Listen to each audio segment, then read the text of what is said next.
फिलहाल सीधे रुख करेंगे लोकसभा का। सदन की कार्रवाई शुरू हो गई है। देखना यही होगा कि विशेषाधिकार के इस नोटिस पर अब सदन का रुख क्या रहता है। Ambalam and Amar Roy Pradhan.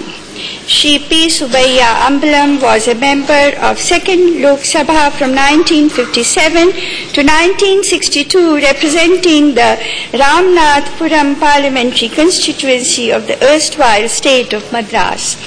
A lawyer by profession, Shri Ambalam worked for the uplift of backward classes. Shri P. Subbiah Ambalam passed away on 21st June 2013 in Shivaganga, Tamil Nadu at the age of 92. Shri Amar Roy Pradhan was a member of Lok Sabha for 8 consecutive terms from 1977. 5 other ranks was ambushed by a Pak border action team close to the line of control in Poonch sector of J&K early morning on 6th so-and-so. In the ensuing firefight, 5 Indian soldiers were matried. The ambush was carried out by approximately 20 heavily armed terrorists along with soldiers of Pak army. Along with Pak army. That was the statement, sir, that to be noted. And this action likely consequence of frustration of the terrorists. No, please don't read long statement. Just raise the point. I'm not reading it, sir. Please, please. Now, subsequently, there is a clarification issued by the Defence Ministry, which says regret and revised press release. Suo motu statement in the Lok Sabha and Rajya Sabha by Defence Minister on ambush incident on LOC in August 6th. Sir, the following press release supersedes the earlier press release of so-and-so. You are requested to follow the new one. Inconvenience is deeply regretted. S.N. Acharya from the... What is the point you wish to make? Sir, the first statement of the Defence Ministry says this incident has happened near the LOC. And then this incident involves the Pakistan army and some terrorists. The statement made by Honorable Minister on the floor of the House is, our officers were ambushed outside the line of control. Our minister says, outside the line of control. Defence Ministry officials say, it is near the line of control. And then he says that these people who have carried out this are 20 heavily armed terrorists along with persons dressed in Pakistani army uniforms. Defence Ministry says Pakistani army.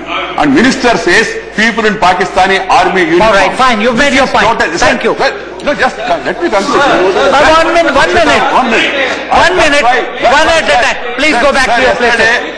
Please go back to your places. This is not your place. You have an assigned place in the House. 1 second. Just bear me 1 minute. Please. 1 second. Please go back to your places. Sir, my concluding point is... Just raise the point. Yeah, the Defence Minister has let down the country. He must clarify and he must apologize to the nation through the Parliament because he has let down the country and he has taken the line of Pakistan. That is our issue. This was raised by... Please go back to the seats. Go back to the seats. Point of that, the Defence Minister has chosen to issue a clarification to the department. What is happening to this government? Right, thank you. Thank you. That's enough. You've taken 5 minutes, Venkaiah ji. Please, you asked for 2, you have taken 5. What is your point? What is your point? 1 minute. भाई बैठ जाइए. अध्यक्ष जी, मैं आपकी अनुमति से इस सदन का ध्यान 1 minute. I'm speaking on jawans of Indian army. Jawans of Indian army. अध्यक्ष जी, मैं आपकी अनुमति से इस सदन का ध्यान एक बहुत ही गंभीर विषय की ओर आकृष्ट करना चाहती हूँ. अध्यक्ष जी, आप जानती हैं कि कल 5 भारतीय जवानों की शहादत के संबंध में हमने रक्षा मंत्री जी से एक वक्तव्य की मांग की थी. रक्षा मंत्री जी 3 बजे सदन में आए और उन्होंने एक वक्तव्य दिया भी,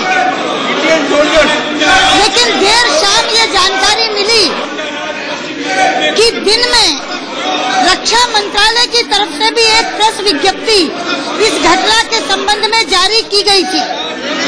और मुझे बहुत दुख से कहना पड़ता है अध्यक्ष जी कि रक्षा मंत्री जी ने जो वक्तव्य दिया उसमें पहले दिन में दी गई विज्ञप्ति के सारे तथ्यों को पूरी तरह बदल दिया और इस तरह बदला कि उस घटना का स्वरूप ही बदल गया. उस घटना में जो दोषी करार दिए गए थे उनको दोष मुक्त कर दिया. मेरे पास वो दोनों प्रतियां हैं. मैं सिर्फ एक एक वाक्य पढ़कर सुनाना चाहती हूँ.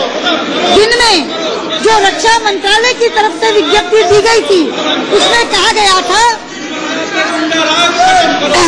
The ambush was carried out by approximately 20 heavily armed terrorists along with soldiers of Pak Army. लेकिन जो बयान रक्षा मंत्री जी ने दिया, उन्होंने कहा The ambush was carried out by approximately 20 heavily armed terrorists along with persons dressed in Pakistan Army uniforms. जो रक्षा मंत्रालय की टिप्पणी थी उसमें कहा गया था This action is a likely consequence of frustrations of the terrorist Tanzim and Pak Army.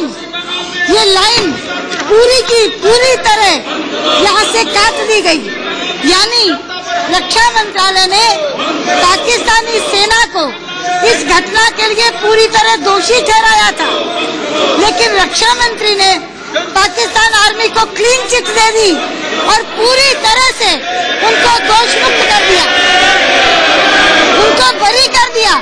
इसलिए मैं कहना चाहती हूँ, ये बहुत बड़ा गंभीर विषय सदन में उपस्थित हुआ है। मैं आपका संरक्षण चाहती हूँ कि आप निर्देश दें कि रक्षा मंत्री यहाँ आए, इस सत्य को स्वीकारें और पूरे देश से माफी मांगने का काम करें। जो पाकिस्तान आर्मी इसके लिए दोषी है उसको दोषी स्वीकार करे सरकार, और वो नहीं है, लेकिन प्रधानमंत्री जी बैठे हैं, ये संयोग है। मैं चाहूंगी आदरणीय प्रधानमंत्री जी खड़े हों और कहें कि इस घटना के लिए पाकिस्तानी सेना दोषी है, हम उनको दोष मुक्त करने वाले कौन होते हैं। जब रक्षा मंत्रालय ने स्वयं माना कि वो पाकिस्तानी आर्मी के लोग थे जो टेररिस्ट के साथ आए थे, लेकिन सरकार कह रही है वो कुछ लोग थे जो पाकिस्तानी वर्दी में आ गए थे, सेना की वर्दी में। आप प्रधानमंत्री जी को कहिए कि प्रधानमंत्री जी इस पर रिस्पॉन्ड करें, आप निर्देश दीजिए। प्रधानमंत्री जी आप रिस्पॉन्ड करिए, प्रधानमंत्री जी आप रिस्पॉन्ड करिए,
कार्रवाई को 12 बजे तक के लिए स्थगित कर दिया गया है। इसके ठीक पहले सुषमा स्वराज ने इस सदन के भीतर खड़े होकर स्पष्टीकरण मांगा। प्रधानमंत्री मनमोहन सिंह की मौजूदगी इस वक्त देखी जा रही थी।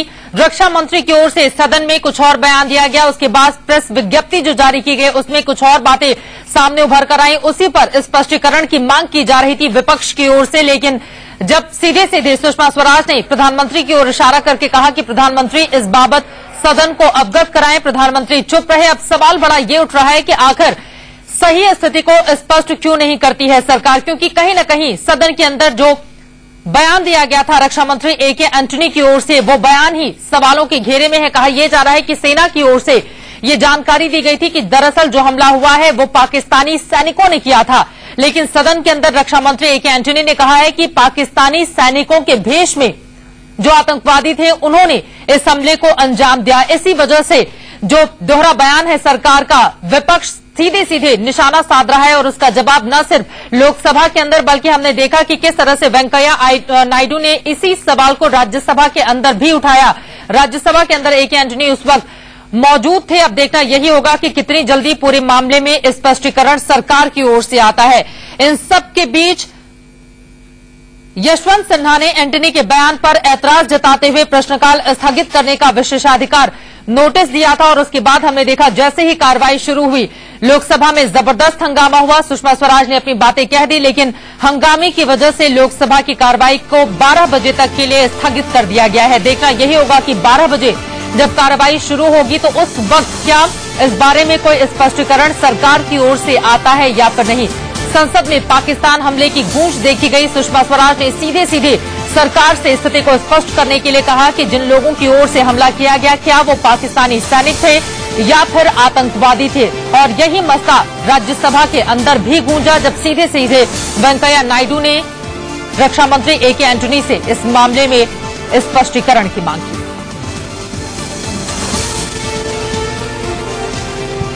और अब हम आपको दिखाते हैं सेना की ओर से क्या जानकारी दी गई और AK एंटनी ने सदन के भीतर क्या कुछ कहा। सेना ने कहा था कि हमले को पाकिस्तानी सेना की बॉर्डर एक्शन टीम ने अंजाम दिया है, जबकि AK एंटनी ने कहा कि दरअसल हमला करीब 20 आतंकवादियों ने इस हमले को अंजाम दिया जो कि सेना की वर्दी पहनकर आए हुए थे। और AK एंटनी के इसी बयान के बाद वहां पर बवाल मचा हुआ है। आपको बता दें कि जिस तरह से बॉर्डर एक्शन टीम का नाम बार बार सामने आ रहा है और सेना के हवाले से जो जिक्र भी किया गया है, अब सवाल बड़ा ये उठता है कि अगर पाकिस्तानी सेना ने इस हमले को अंजाम दिया तो AK एंटनी ने बयान देने में इतनी जल्दबाजी क्यों दिखाई और रक्षा मंत्री ने आखिर शुरुआत में ही पाकिस्तान को क्लीन चिट क्यों दे दी। इसी मसले पर हंगामा लगातार जारी है। इस बड़ी खबर पर लगातार हमारी नजर बनी रहेगी। रुकेंगे छोटे से ब्रेक के लिए, होंगे फौरन हाजिर।